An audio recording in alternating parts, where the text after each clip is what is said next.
surgem 3 formas de alforria principais no mundo romano antigo. A primeira e mais comum era por meio de um ritual. Então o indivíduo se dirigia ali a um magistrado, a um órgão público, o proprietário e o escravizado. Eles diziam palavras de ordem ali, um para o outro, faziam uma espécie de ritual. Tudo indica que era colocado um bastão sobre o ombro da pessoa que ia ser liberta. Então é um ritual mesmo. Diziam palavras ali e o indivíduo tornava-se livre, né? Essa modalidade de alforria, os romanos chamavam de vindicta, em latim. Essa é uma forma. Mas tem outras 2 formas que não são tão ritualizadas, mas que são tão interessantes quanto. A segunda forma é por meio do recenseamento. O recenseamento também é romano. Os romanos faziam o recenseamento, né?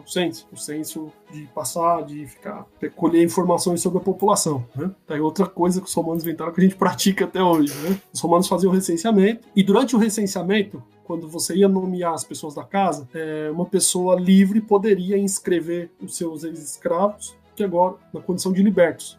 Então eu sou proprietário dessa casa, nessa casa tem 50 escravizados, então, a partir de agora, eu quero que eles sejam todos libertos. Então, eles passavam de escravos para alforriados, passavam no processo de manumissão. Então, veja, primeiro a vindicta, segundo, censo. Uma terceira forma de liberação, de alforria, de manumissão, era por meio de testamentos. Então, o indivíduo, ao elaborar o testamento, ele deixava escrito que a pessoa X ou Y escravizada, a partir daquele momento, ou dentro de 1, 2 anos, 1, 2 meses, 3, 4 meses, dentro de um determinado tempo, ela seria liberta, né, por meio de testamento. Deixar claro que esse método foi amplamente praticado aqui no Brasil. Esse método de alforria por meio de testamentos, né? Como também foi praticado aqui no Brasil, uma coisa que já existia no direito romano, que era a alforria condicional. Então, no testamento, o indivíduo deixava, olha, fulano tornar-se-á liberto dentro de 2, 3 meses, 2, 3 anos, né?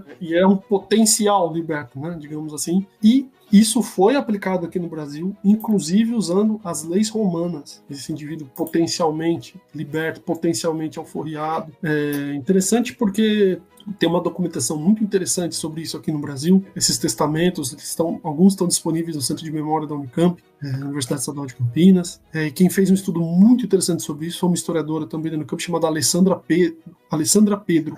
E a tese de doutorado dela, inclusive, está disponível online. Se você digitar no Google, qualquer buscador, Alessandra Pedro, testamento, você acha, se eu salvo engano, mestrado ou doutorado, eu não me recordo agora exatamente qual é, mas examina exatamente isso, esses testamentos brasileiros e testamentos de liberdade condicional. Então, fulano será liberto dentro de 1, 2, 3 anos, né? Então, uma liberdade condicionada e provisória, né, digamos assim. Isso já tinha no direito romano, isso era comum no direito romano também. Interessante. Então, a manumissão seria isso, João. As modalidades de alforria. No mundo romano eram, grosso modo, essas 3, afora os possíveis arranjos pessoais, digamos assim, que as pessoas podiam desenvolver entre si.